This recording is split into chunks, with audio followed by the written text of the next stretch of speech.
¿Qué tal, queridos amigos? Muchos se cuestionan cómo será la relación del presidente López Obrador con el presidente Biden, que tomará posesión de su cargo pasado mañana, el miércoles. No hay plazo que no se cumpla. Ahora mismo el señor Donald Trump está haciendo sus maletas y con ellas se va a llevar toda la falsa amistad con Andrés Manuel. Una falsa amistad que surgió en julio, cuando fue calificado Andrés Manuel como un hombre maravilloso. Claro, esto le gustó mucho a López Obrador, quien dijo a su vez que Trump era un defensor y un hombre que respetaba la soberanía nacional. Nada más lejos de la realidad. Porque si alguien no respetó la soberanía de México, fue Donald Trump. Pero, ¿qué va a pasar con Biden? ¿Se va a abrir el panorama y la perspectiva para México? Hubiéramos supuesto que sí, puesto que Donald Trump ha sido el más antimexicano de los presidentes de la Unión Americana. Pero tenemos un presidente en México que no entiende las cuestiones de política exterior, que confunde los términos y las circunstancias y que se equivoca constantemente en la proyección hacia el futuro. Esto es lo más grave, porque fíjense, hubiera tenido una buena relación con Biden, ya que lo conoció personalmente cuando Biden como vicepresidente visitó México y tuvo la atención de ir a visitar a López Obrador como líder opositor más importante entonces, y habló con él y estuvo reunido durante un tiempo importante para conocerlo y acercarse a él. Hubiera sido una gran oportunidad para estrechar la posible amistad con Biden en esta circunstancia tan difícil que ha vivido los Estados Unidos en cuanto a la política por causa del rabioso, soberbio y prepotente Donald Trump. A ese lo deben enjuiciar. Solamente por los procesos de Nueva York ya tendría para estar un ratito largo en la cárcel. Pero si se le acusa de insurrección, como lo van a acusar a partir del 20 de enero, según dijo la líder de la Cámara de Representantes, Nancy Pelosi, entonces las cosas se le pueden poner mucho más graves. Y no creo que pueda esperar que Biden lo indulte, como ocurrió con el caso de Richard Nixon, que es el antecedente, cuando fue indultado por Gerald Ford, su sucesor, y quien había sido su vicepresidente, sin haber sido votado nunca como vicepresidente. Bueno, pero esta es una historia muy larga que contar. Lo interesante es saber cómo le va a ir a México con Biden. Por el momento, hereda varios conflictos. ¿Qué va a pasar con el muro de la ignominia?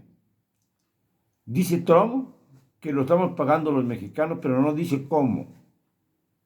Así como habló de que había fraude en las elecciones, pero nunca mostró un papel o un documento o un testimonio que lo avalaran. Dice que lo vamos a pagar los mexicanos y que lo estamos pagando ya. Ojo, que lo estamos pagando ya.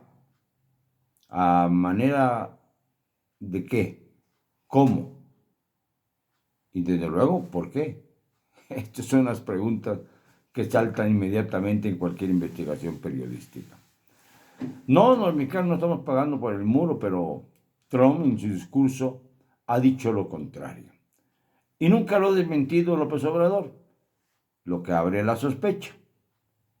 No creemos que haya llegado a ese grado de aceptar condiciones tan lesivas para México el presidente de la República, que se dice que mantiene un gobierno para los pobres y que por eso está dispuesto a ceder vacunas de COVID contra el COVID-19, contra el SARS-CoV-2, a otros países más pobres.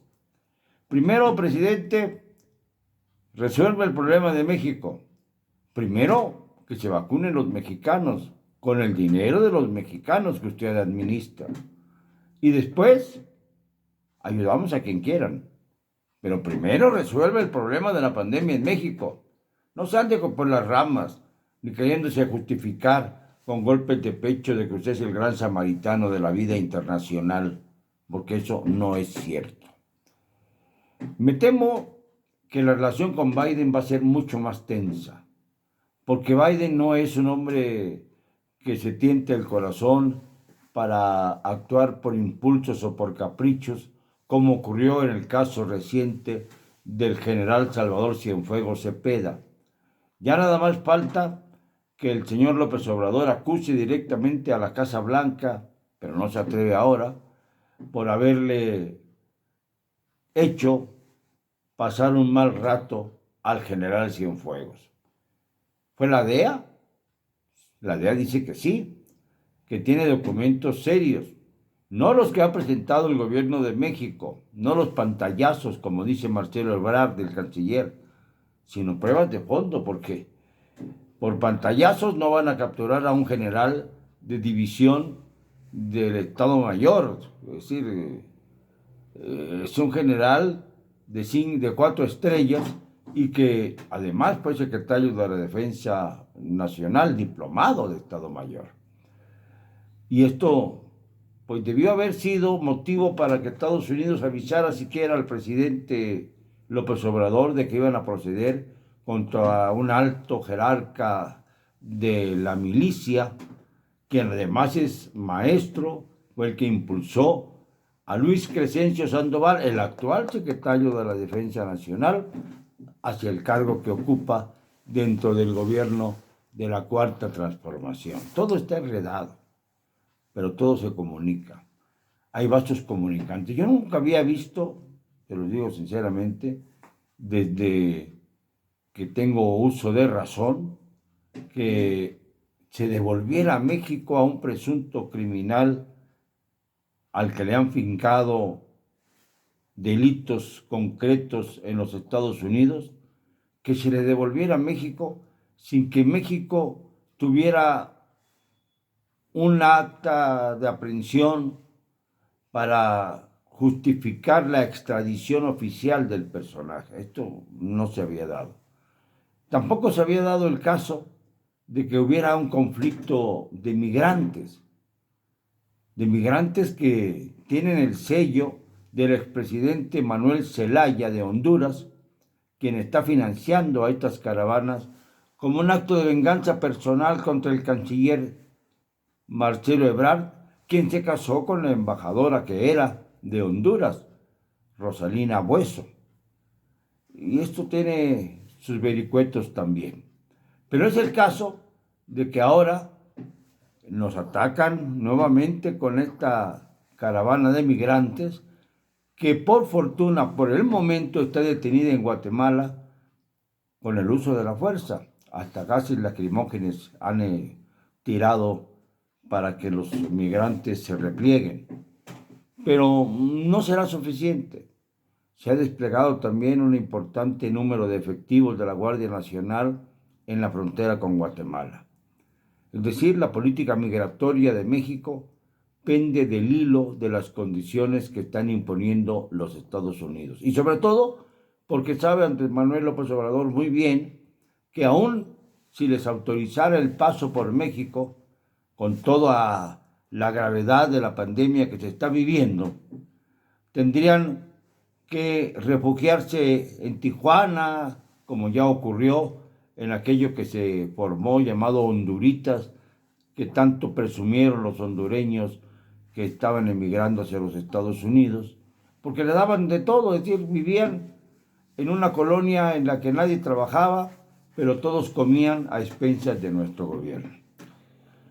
Y esto pues ocurriría seguramente con esta nueva caravana, que seguramente será detenida en la frontera con México, ya sea la del sur o la del norte, porque no van a pasar a Estados Unidos, y mucho menos en el preámbulo de la toma de posesión de Joe Biden o en los primeros días de su gobierno.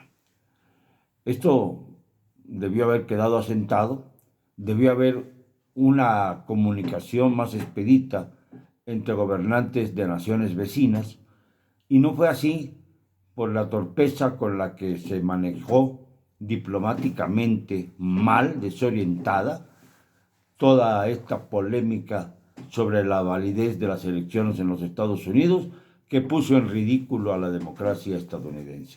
Pero esta semana es explosiva, muy explosiva. Washington está sitiado. Se espera que haya manifestaciones en muchas capitales de los Estados Unidos organizadas por los trumpistas, los individuos que debajo de la mesa han estado moviendo dinero y gente para lograr que el señor Trump salga beneficiado de la Casa Blanca cuando está a punto de ser enjuiciado e inhabilitado para ejercer cargos públicos cualquiera en el futuro. Y no solamente eso, también puede ir a la cárcel.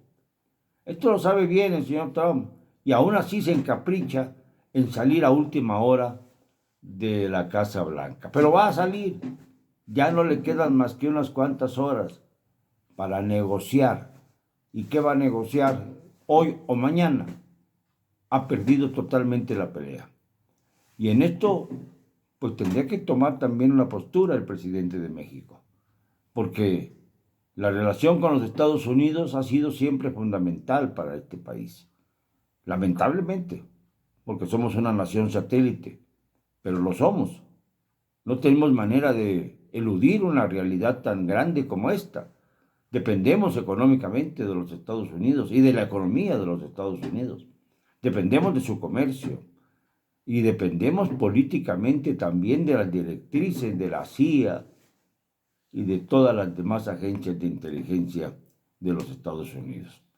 Por eso llegaron al gobierno elementos que estaban fichados por la CIA a la presidencia. Gustavo Díaz Ordaz, Luis Echeverría, que por cierto ya cumplió 99 años y está compitiendo con el príncipe de Edimburgo, duque de Edimburgo, por ver quién llega primero a los 100 años. Bueno, no, esto será el Felipe de Edimburgo el que lo haga, pero Echeverría quiere durar mucho más, a ver quién aguanta. En forma se le ve mejor al príncipe. Esto ya es un poco en broma, porque en broma se deben tomar las cosas que son absurdas. Y en México, el mayor absurdo es que tengamos que reñir ahora con el gobierno de la nación más poderosa del mundo, que es, para desgracia nuestra, nuestro vecino del norte. Lo siento, no me van a callar y lo digo con cero cobardía.